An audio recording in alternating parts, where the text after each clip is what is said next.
Thank you all for coming. This is really wonderful. We're very thankful to everybody for their participation. I will have more to say after Todd brings us in with some reflective music.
Thank you, Todd, for your gift of music, for your sense of timing,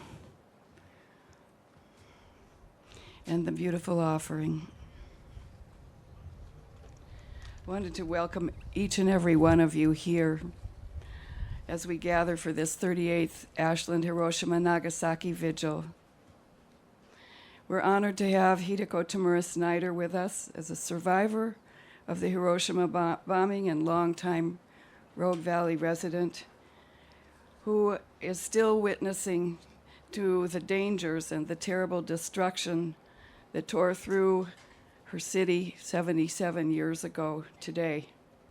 We stand with her in grief and solidarity, and we stand with her in transformation as well.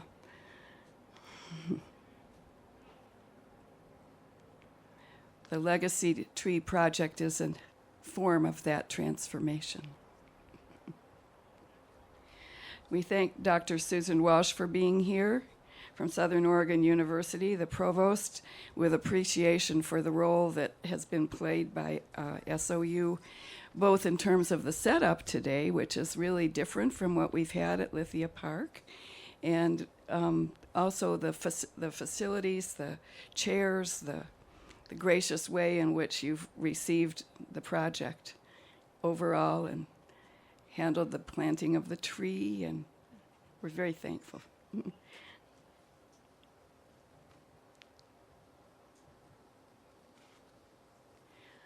We're also honored to have with us today Dr. Mike Oxendine, the president of the Oregon Community Trees, and formerly from SOU, who has helped Hideko with One Sunny Day initiatives and the Green Tree Legacy Project. He's going to talk about that, so I won't go into everything that he's done, and it was quite it's a journey, and it continues.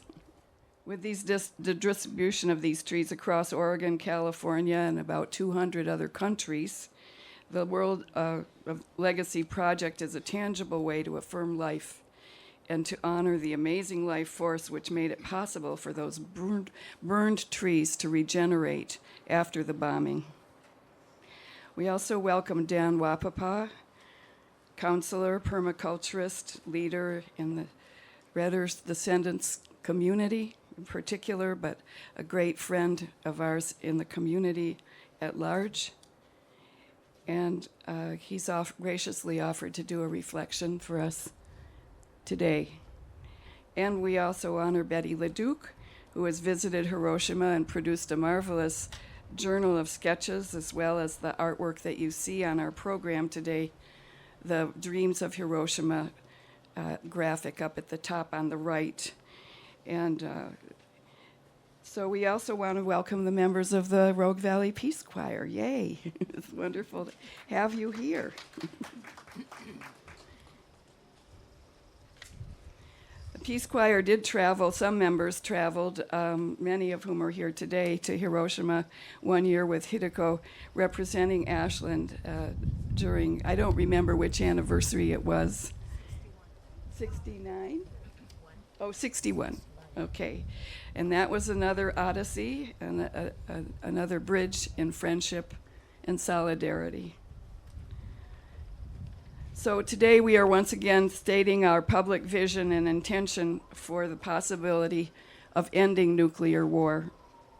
Rogue Valley citizens have collaborated, educated, vigiled with this concern for world peace for decades now.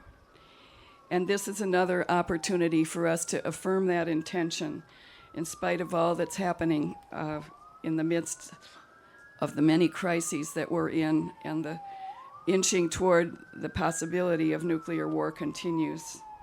We also honor the memory of all those who have died or suffered greatly from exposure to radiation and toxicity of the uranium mines and waste dumps on Native American lands, to those who are experiencing fallout effects and the poisoning from nuclear reactors at Fukushima, Chernobyl, and especially this all in the midst of the war in Ukraine.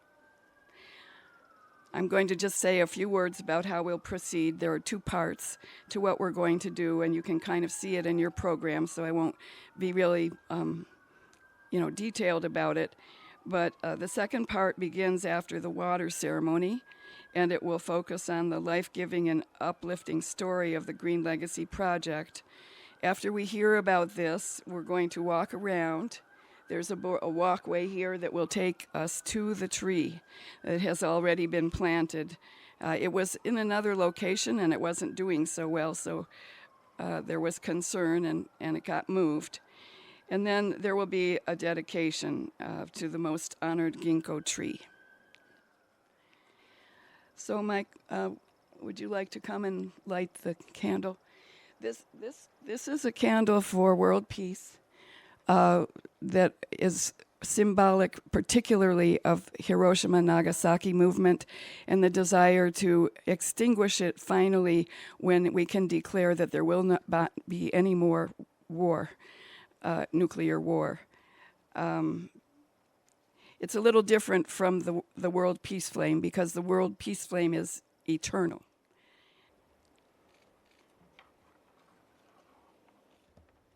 Traditionally, we were using this gong at 8:15 in the morning as a symbol of the time that the bomb hit in Hiroshima, but we've changed our formatting to fit the comfort of the event. So the gong still represents the intensity of the bomb and prayers for world peace.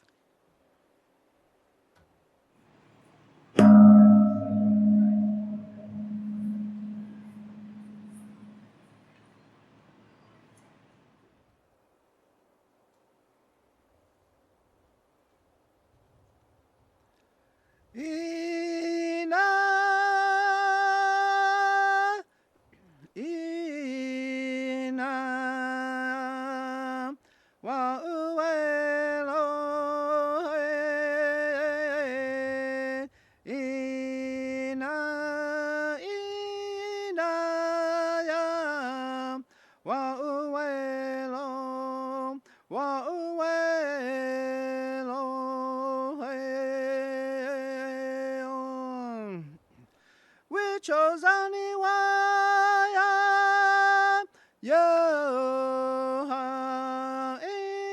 inaya inaya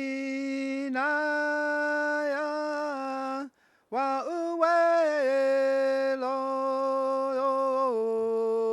ina inaya wa uwelo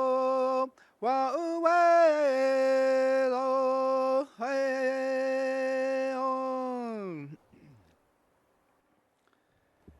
And words in that song says mother ina we chose ani wa a good road on you, good blessings on you on your path. So we have we're in a transition time, according to many tribes. We're in a crossroads of prophecy. We're in as the Hopi say, the transition from the white medicine bundle, which is fire, to the earth medicine bundle, which is the red, which is the indigenous people of North and South America carry this bundle. We have incredibly sophisticated farming systems.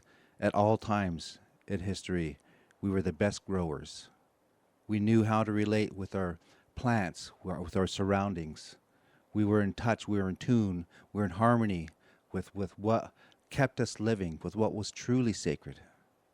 Because books govern society. What governs life is truly sacred. We've been misled by what they call civilization, which is actually colonization, which endows us with an overly large sense of cognitive dissonance while robbing us of critical thought. Allowing us to think that all this is okay. All this is good. Capitalism is good. When it's extracting the earth, just like we're being extracted as human beings. What makes us easy to be extracted as human beings is our lack of community.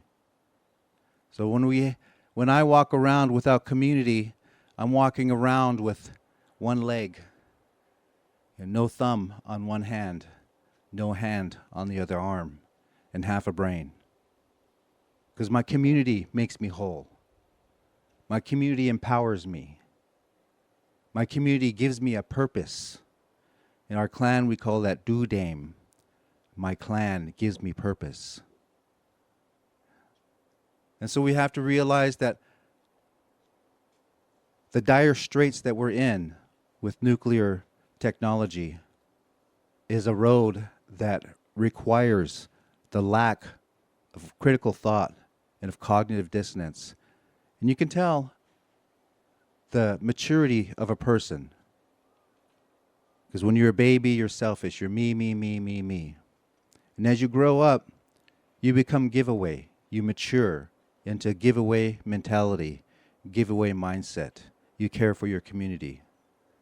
In this discohesive society that we live in, we lack this cohesiveness, this us mentality, this giveaway mentality. And so in our me things, we seek rights versus responsibilities. So we're all responsible to our biosphere, to that which gives us life. Right now, we are suffering from loss of 35% of insect population, 65% of the animal population, 35% birds population, 90% of the ocean fished out. Those are the elder relatives which you call natural resources. We call them relatives because we're community with them. I have an issue with the word wilderness. It leaves you bewildered because that's our community out there. That's spirituality embodied. Plant a seed, plant trees for our future generations because that's what they need. The way we walk is a prayer. Every day that we drive a diesel truck for no purpose, for no reason, we're asking our future generations to choke on that smoke. When we live regeneratively, we plant seeds, and we become community, that's our prayer for our future generations. That's what they're going to receive. So we're in a very heavy wake-up moment right now with all these world powers in a nation-state mentality. That's why I don't watch sports. It entrains you have a nation-state mentality. There's many colonizing tools out there that we have to be aware of. Fashion, which makes you insecure. Sports, as I said, nation-state mentality. Governments, militaries, religion. All these things work together to rob us of that critical thought. When all we need to do is take care of our families and plant seeds. We don't need all this destruction. We don't need the mining of mother. We're all suffering from perpetrator-induced traumatic stress from the abuses that we put on our mother. English is a very objectifying language. I don't use the word the mother. I use mother and her systems. And that's what gives me strength. That's what gives me life. When we realize that half of this reality is spiritual, half is physical. We've been entrained away from that knowledge. We've been entrained away from this, what is spirituality made physical. All these growing things, all these things that walk, all these stars, all these stones. We've been led away from that. And because of that, we've been led away from ourselves. So we come back to ourselves when we plant seeds, when we contribute to life. If you ever ask yourself, what is the purpose of life? Look around to all these animals. What are they doing? Because we're animals just like them. They're contributing to life. And that's our job, is to be community and contribute to life and have that metacognition of thinking for 7 generations ahead. How is this going to help 7 generations ahead? Community is the antithesis of war.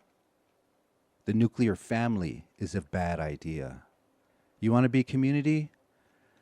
Build a longhouse. Have multiple families living in that longhouse. Multiple generations in that longhouse. Then you'll realize how intrinsically related we are. As they say, Ubuntu, I am me because of you, and you are you because of me.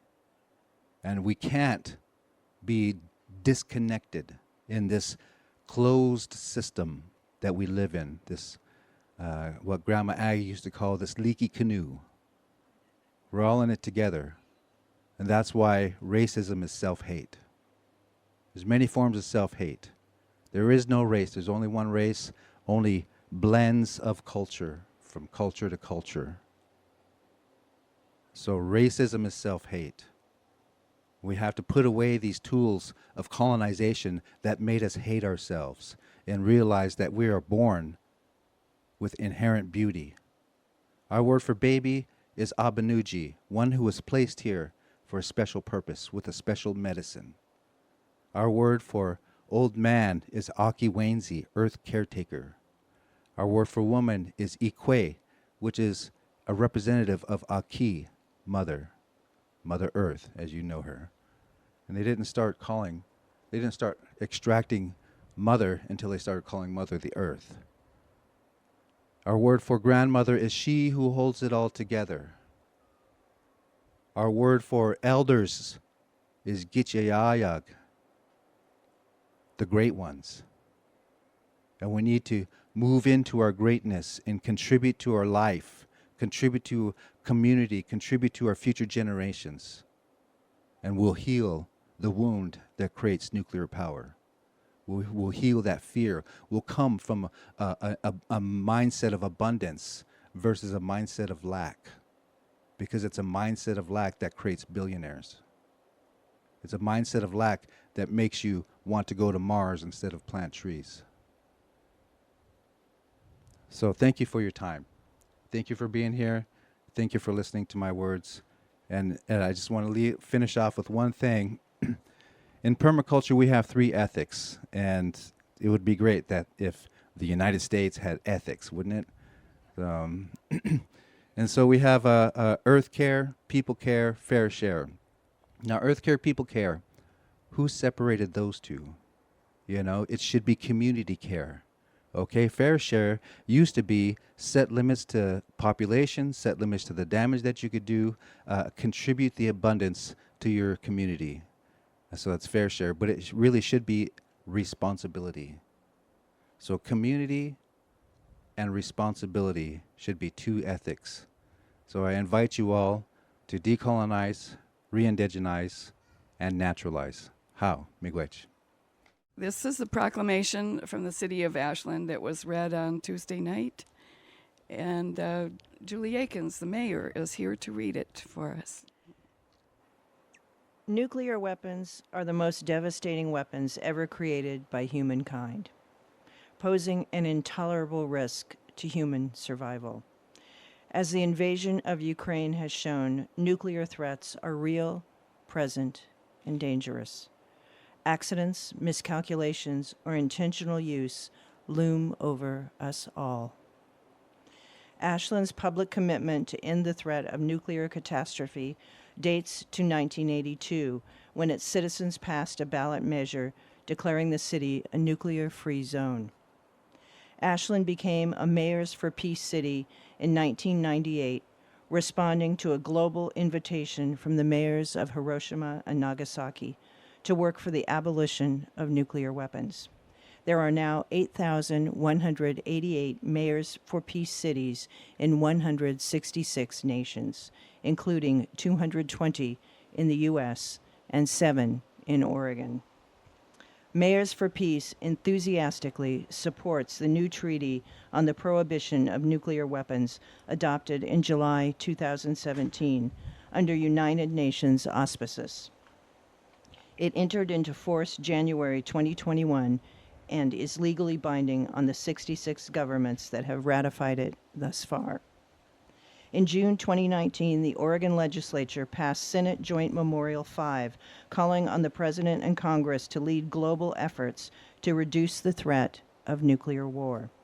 In June 2022, the U.S. Conference of Mayors adopted a resolution urging the President and Congress, along with other nuclear-armed states parties to the Non-Proliferation Treaty, to implement their disarmament obligations by committing to a time-bound plan for the global elimination of nuclear weapons by 2045.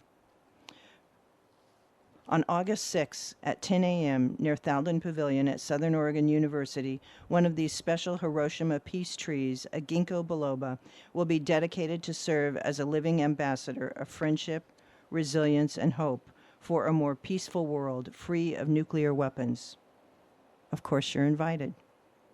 During August 6th through the 9th, concerned citizens, civic organizations, and faith communities in Ashland and the Rogue Valley will commemorate the atomic bombings of Hiroshima and Nagasaki, renewing commitments to prevent such weapons from ever being used again.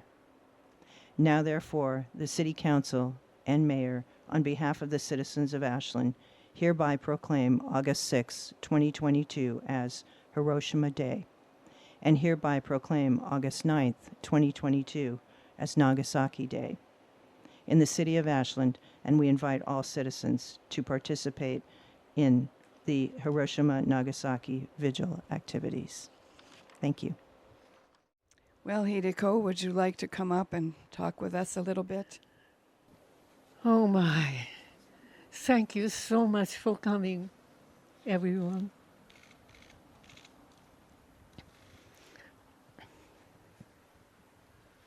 "1770 years ago was just like this, even brighter. No haze, no fire in the forest nearby. I was the happiest child. Escaped from evacuated village into the arms of my parents. I was at the utmost happiness point.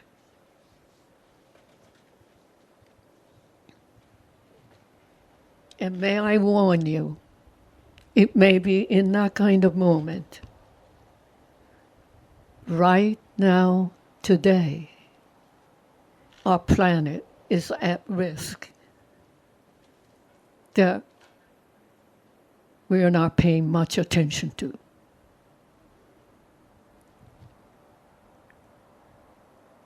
Our hope lies with banned treaty, as far away as it may seem for it to be fulfilled.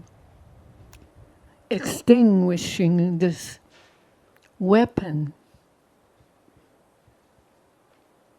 that is impossible to cope with is the only way to secure our planet safety. Please,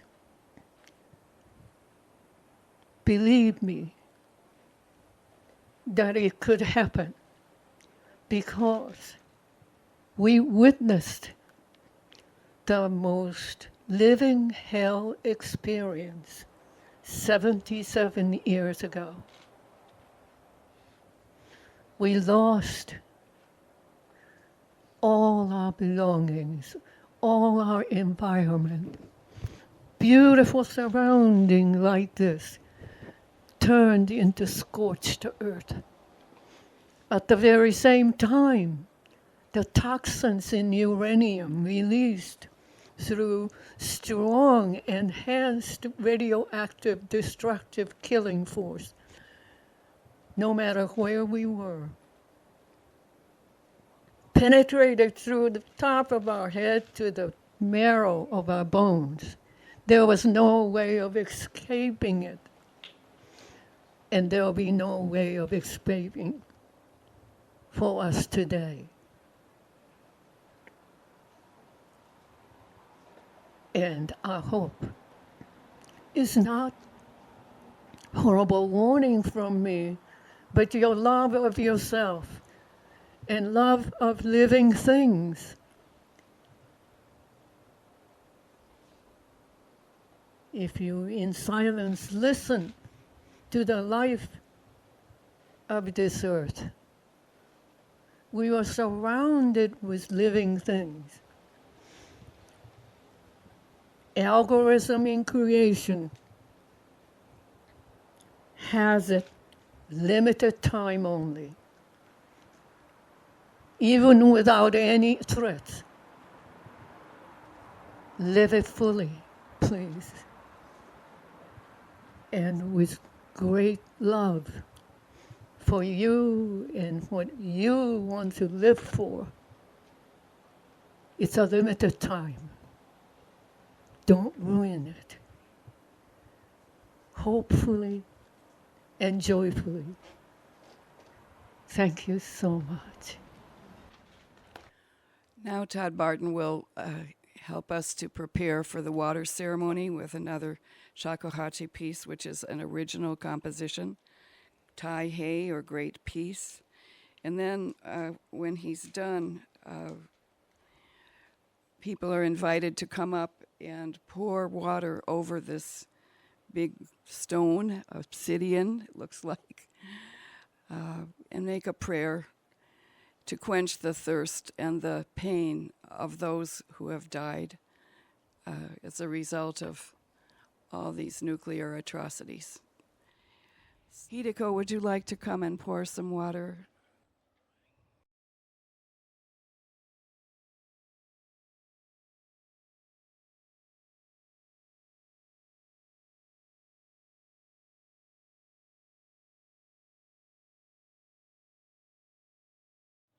There is plenty more. Rest in peace.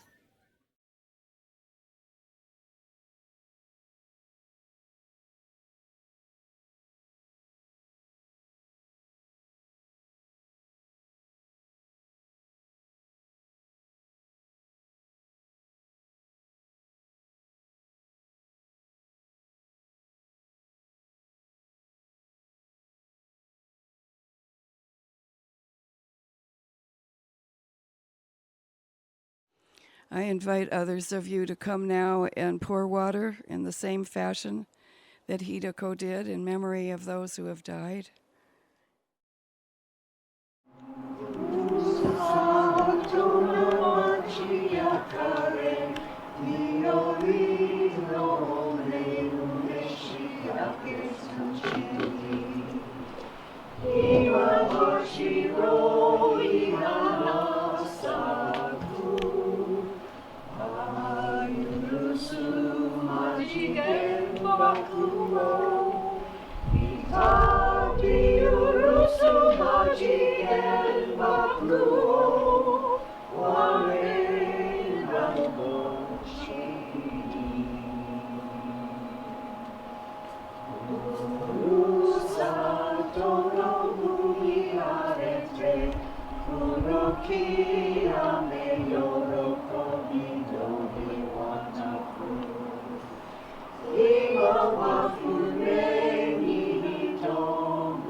Our hometown turned to ashes, our kin's ashes buried under the burnt earth where white flowers bloom now.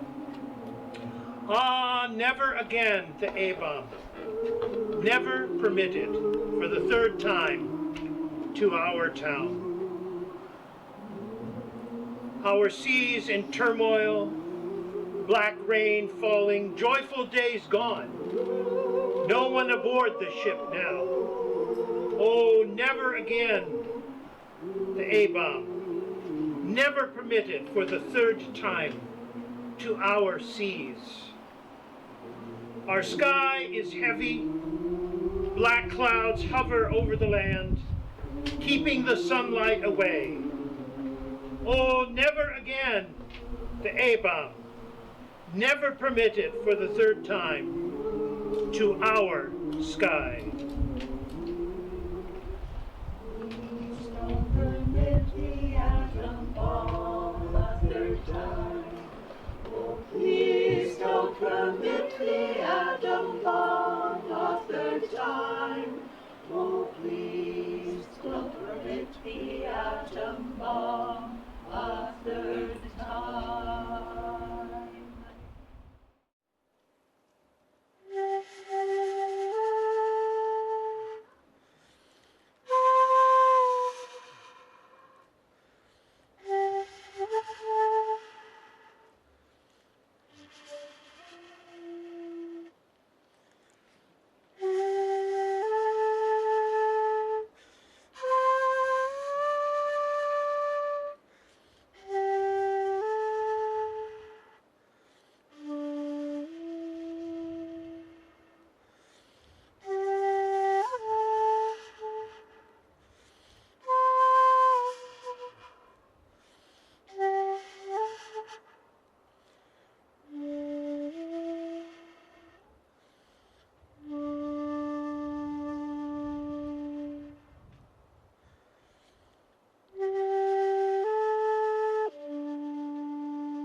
The Peace Choir would like to share two songs with you.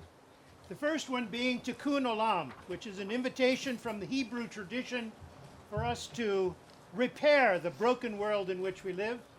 The second one recognizes that our journey towards a world in peace can only be achieved if we journey in peace together as one people in harmony with all creation.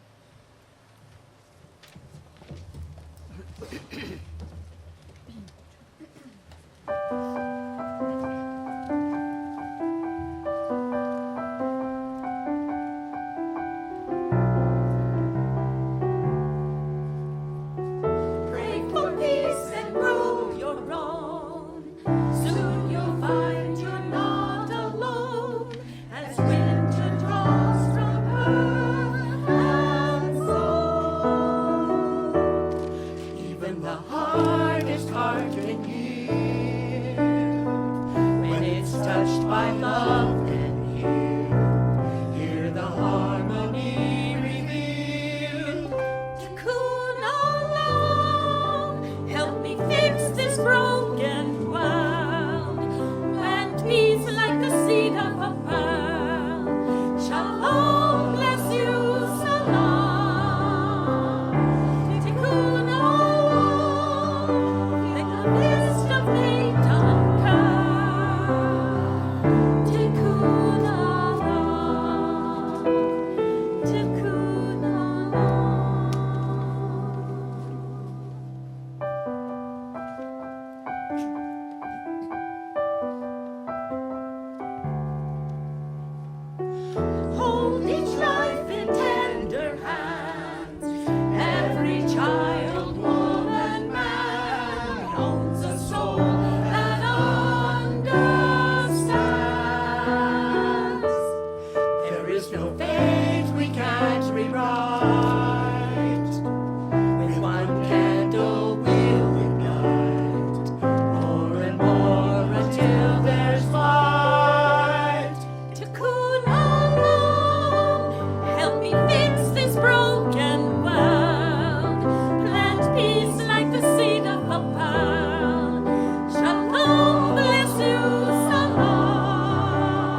I've been really, really moved by everything that has been contributed so far.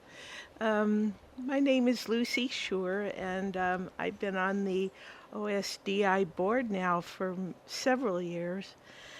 I debated whether to share this little story before I introduce the dedication of the tree, but I realized it was important. When Hideko approached me several years ago and asked me if I might want to sit on her board, I had a little trepidation about it because I'd had a lot of fear from the time I grew up in the 60s around all of this. And it wasn't until about 10 years ago that I realized that the Cuban Missile Crisis, my mother passed away a month from the day of that crisis. And I never made the connection until years later, and then realized that I absorbed that and I carried it throughout my life. And it is no coincidence that I ran into Hideko, because I think that she and the experiences we have had facilitated my healing.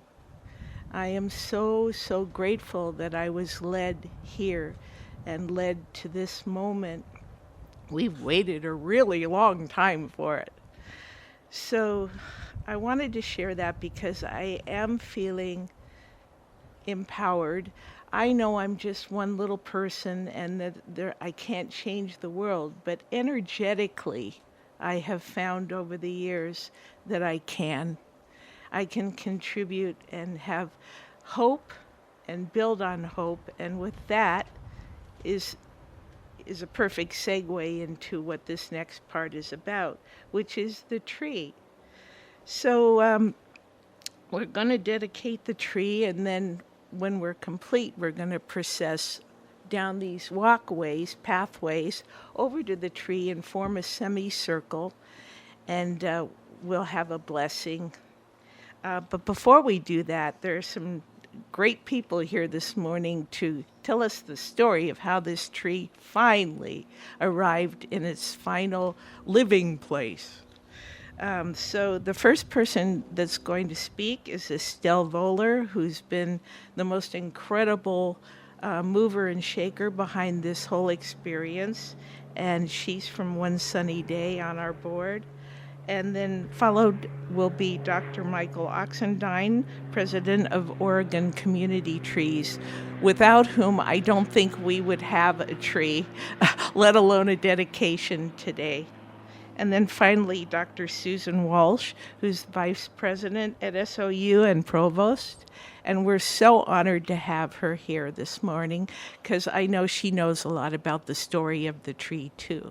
So I'll bring Estelle up, and here we go with the story of the tree. So I, as Lucie said, have been a board member on One Sunny Day Initiatives, the organization that Hideko founded and still chairs in 2007. 77 years ago, on this day, there was such devastation that the world had not seen before.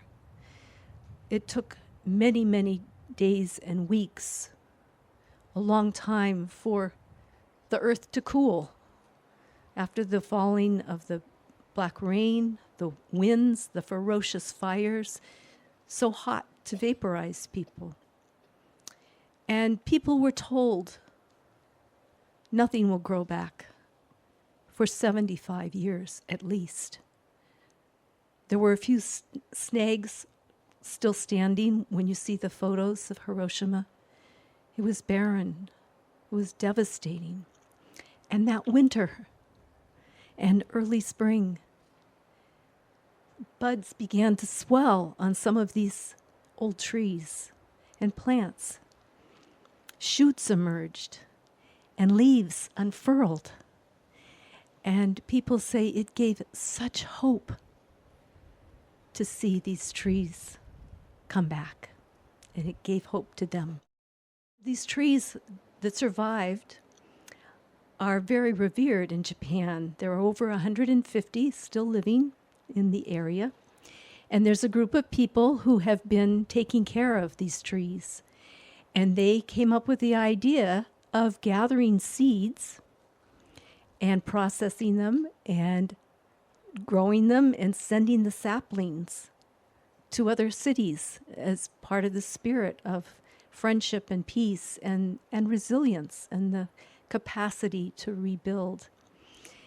And they start sending seeds further and further away. And so these seeds that started in 2011 have traveled the world. Well, Hideko was in Southern California speaking at the International Rotarian Conference. And there were 2 representatives from Japan, from the Green Legacy Hiroshima project, with a couple of trees there. And she was so inspired and intrigued. When she came back, she said, "We've got to grow these trees," and started with a few seeds after a while. And there were struggles and challenges. And then she said, "I want to grow a lot of trees." And so she started going all over to try and find someone who could help her. And I'm going to let Mike Oxendine tell that part of the story.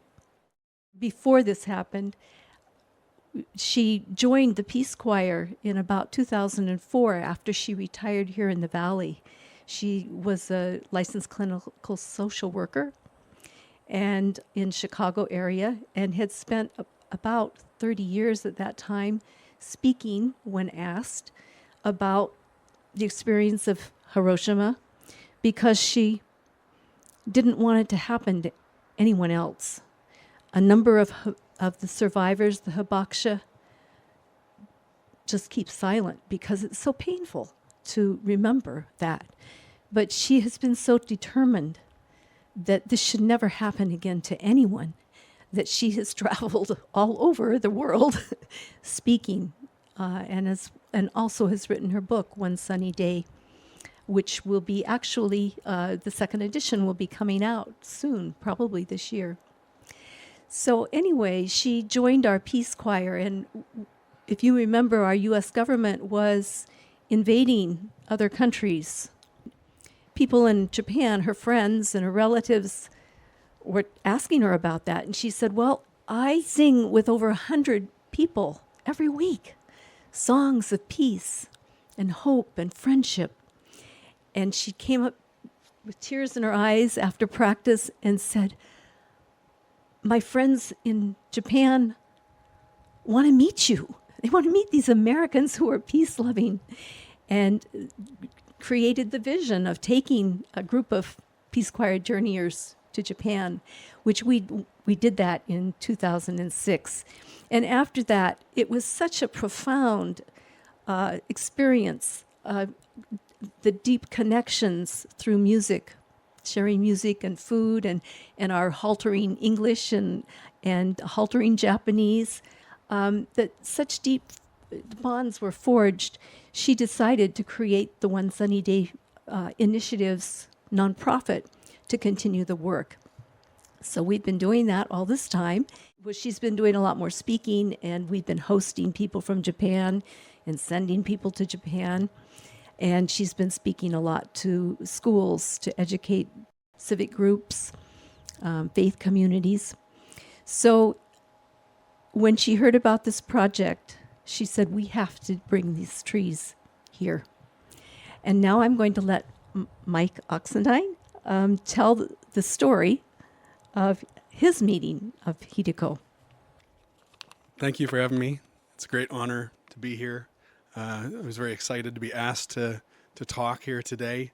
I've been to 6 peace tree plantings now, and this is by far the most beautiful, most honorable presentation that I've seen, and this is fantastic. Thank you all for singing and for the water ceremony, and Dave, for your words. They're so true, and it's hard for us to accept those words, but we all know that they're true, and I will leave it at that.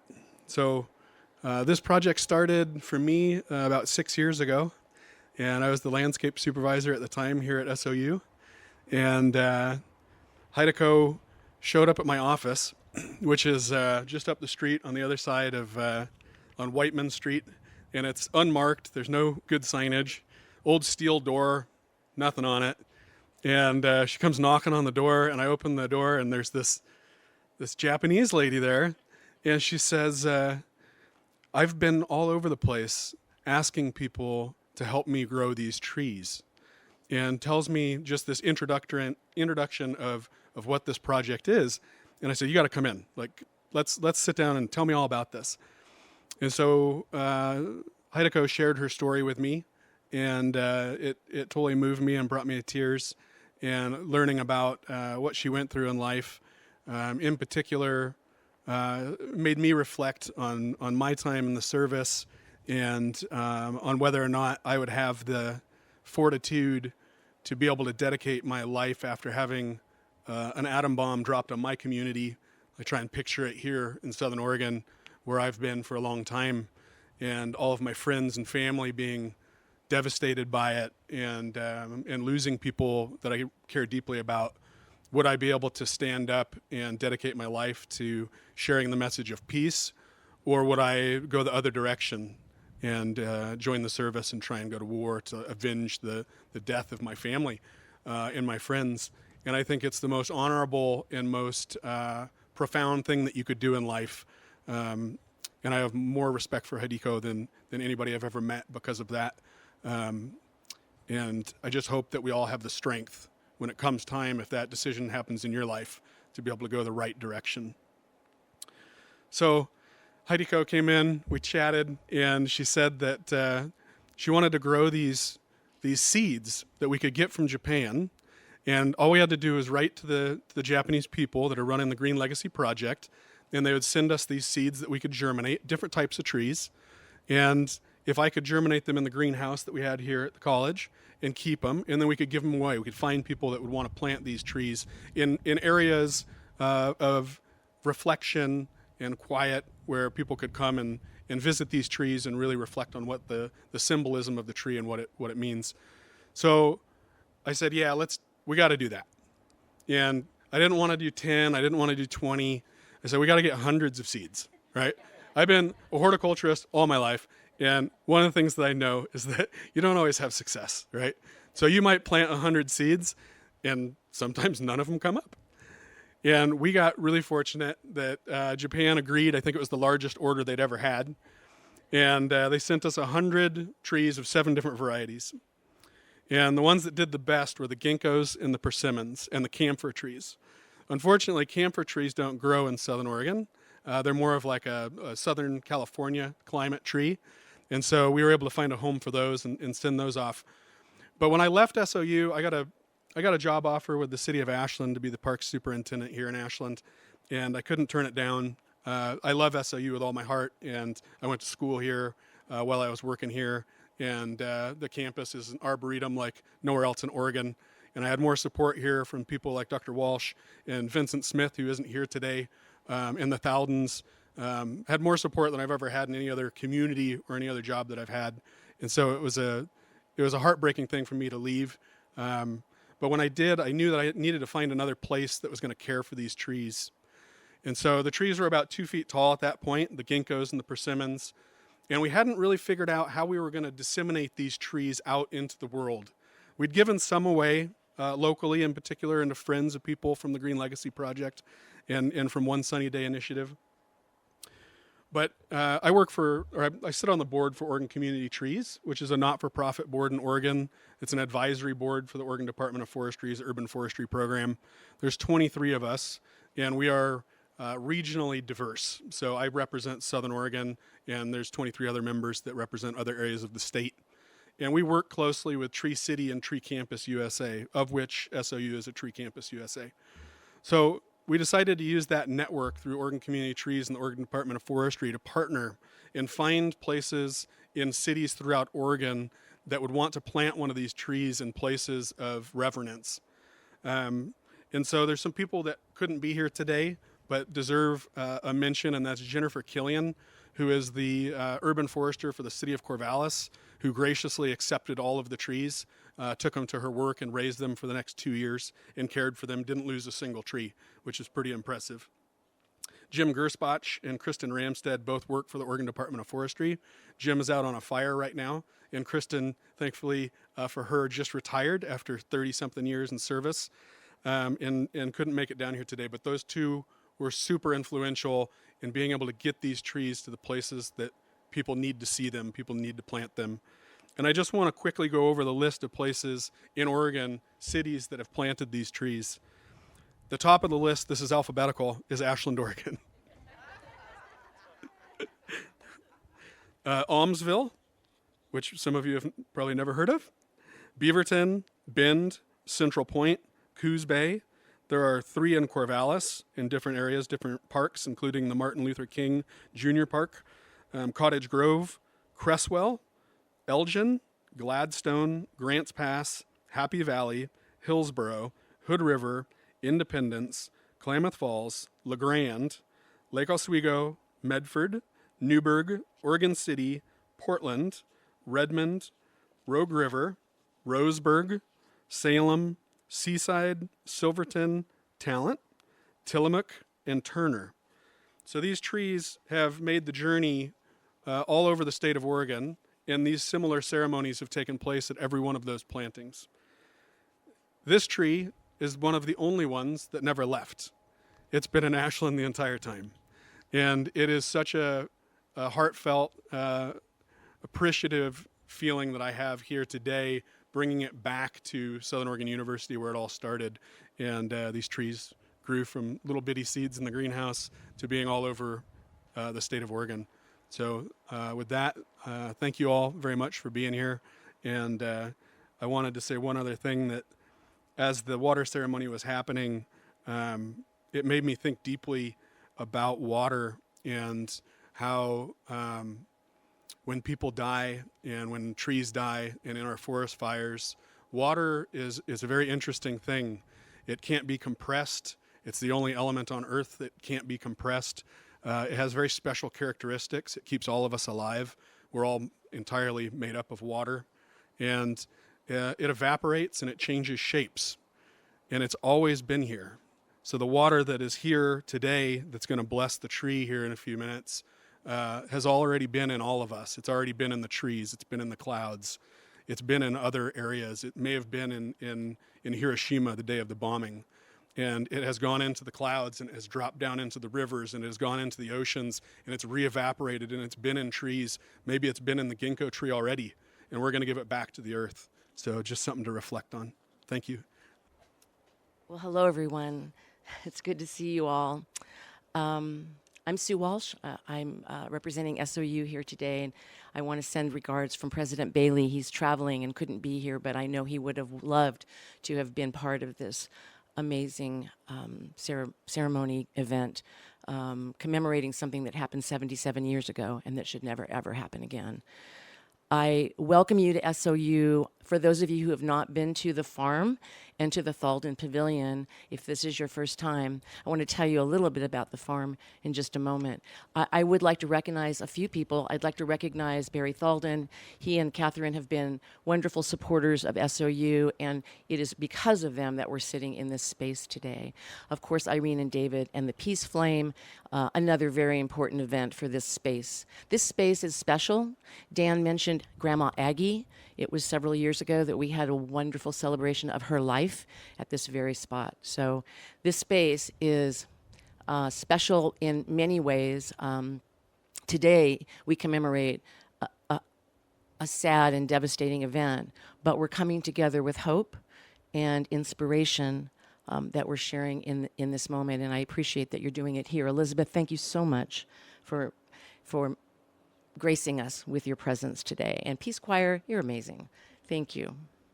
Very inspirational. It's fitting that I'm following Mike. I don't know where Mike, there he is, because we worked together for many years, as he mentioned. It's because of Mike that we have this space in many ways. Over 10 years ago, it was just a glimmer in a president's eye, the president at the time. And Vince Smith, whom Mike mentioned, Dr. Smith, and Mike and others created a real environment for teaching and learning.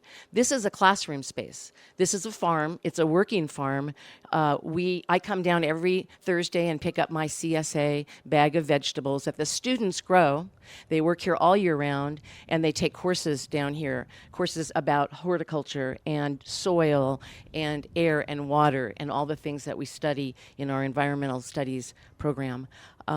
I bet there are students out there working right now. Mike, you probably saw some.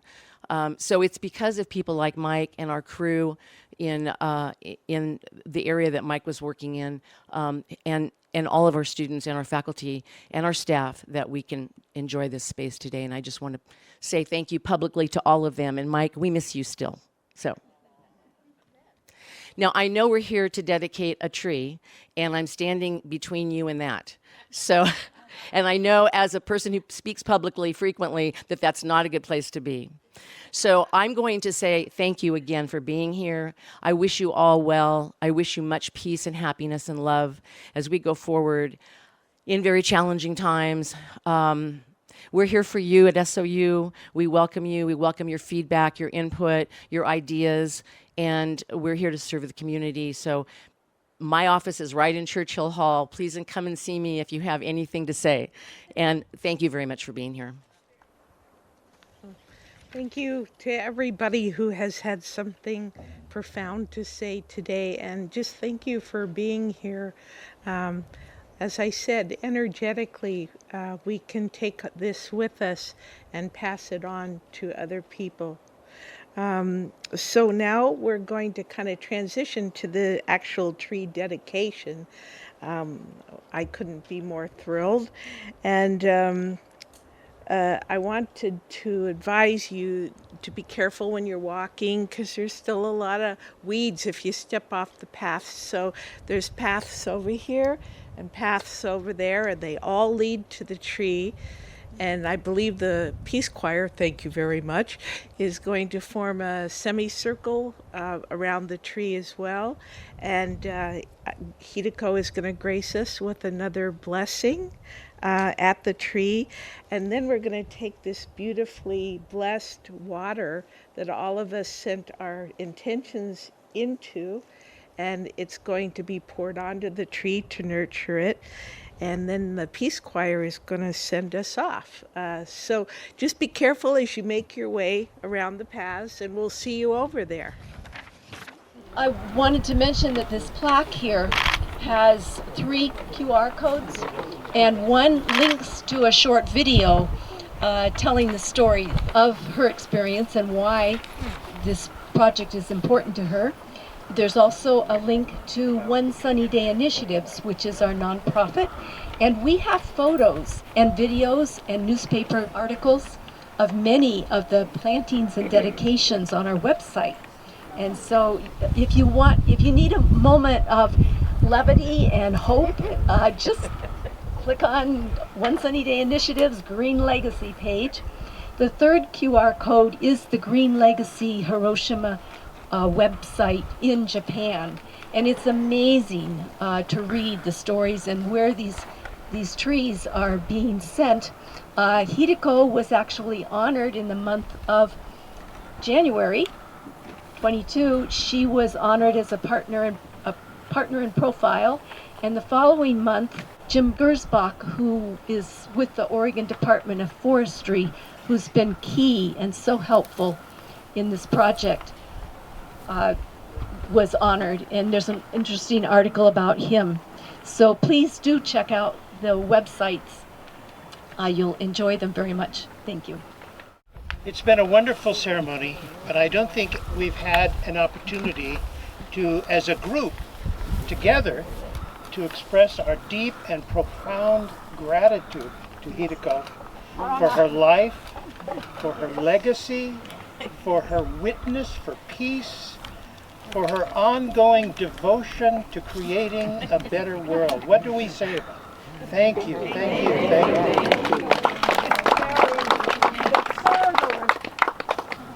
you. In my mind to receive the that ruins the whole thing. Please, minus me, but the goal of protecting our planet and our life is the most important thing. I agree with you. In a One Sunny Day Initiative, the reason that exists, the reason One Sunny Day Initiative exists is because Peace Choir absolutely would not take back. They gave me something close to 6,000 or so because I spent money to go to Japan ahead of time, made one trip to set everything up for everybody so that when they come it'll be safe and, you know, transformative and genuine and welcoming in every way. All right? So I spent out of my own pocket, which was just my pleasure. And they insisted, we want to reimburse you. And I said, no, I'm giving it back. No, I won't accept anything because it was my pleasure. No, you can throw it in a trash can. so, you know, I had no choice. But the charter, something that would be just as kind of a friendship forming and bridge making and common ground building. And I titled it One Sunny Day Initiative. Welcome to some of the things that we try to do, but I could not have done it without the board members who are able to support me and do and carry on. Thank you so much. Thank you. And we share your passion for peace, but nothing you can say will dissuade us from loving you. Publicly. I have a letter to read. I've been given the honor of sharing of a letter that was sent from the mayor of Hiroshima last year for this occasion, which was not able to be held because of the COVID pandemic. The mayor writes to us, "It is an honor and a pleasure to send this message on the occasion of the 38th Hiroshima Memorial Vigil being held at Southern Oregon University. On August 6, 1945, a single atomic bomb destroyed our city, claiming countless innocent civilian lives. Having experienced the tragedy of the bombing, Hiroshima continuously appeals for a peaceful world without nuclear weapons, based on the ardent will of the Hibakusha. No one else should suffer as we have. However, looking at the global situation surrounding nuclear weapons, more than 13,000 nuclear warheads still exist today, with nuclear weapons states increasing and modernizing their nuclear arsenal instead of fulfilling their obligations to pursue negotiations in good faith for nuclear disarmament as stipulated in Article 6 of the Nuclear Non-Proliferation Treaty. As humanity continues to face its newest threat, COVID-19, the world has come together to tackle this virus, proof that we are capable of responding to this threat. I believe that the people of the world will be able to overcome the threat posed to humankind by nuclear weapons in much the same way, by working together under common principles and remaining steadfast in our opposition. As the number of people who can speak of the horrors of these weapons from experience declines, it is increasingly important to pass their earnest will for peace on to the next generation. Establish as a shared value in civil society the idea that nuclear weapons and war should not exist, and make every effort towards realizing lasting world peace."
This is dated August 6th of 2021 from Kazumi MATSUI, Mayor, the city of Hiroshima.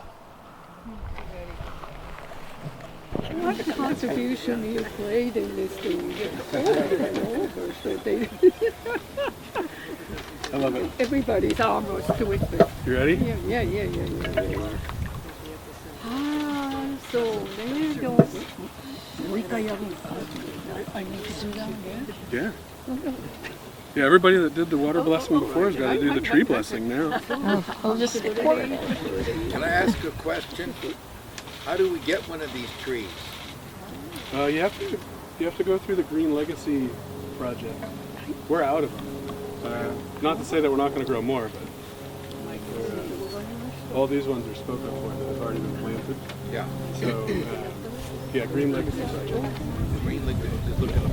Yeah, you just request for them. Okay, yeah, okay, great.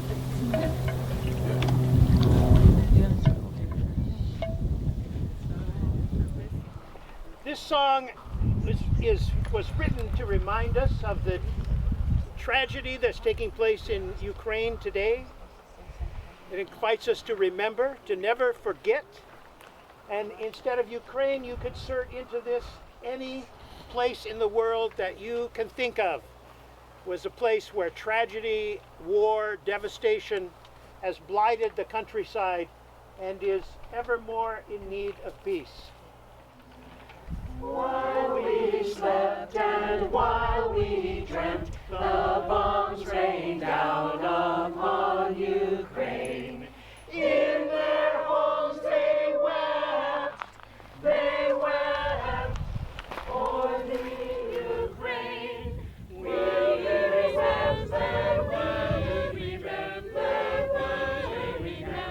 the Ukraine.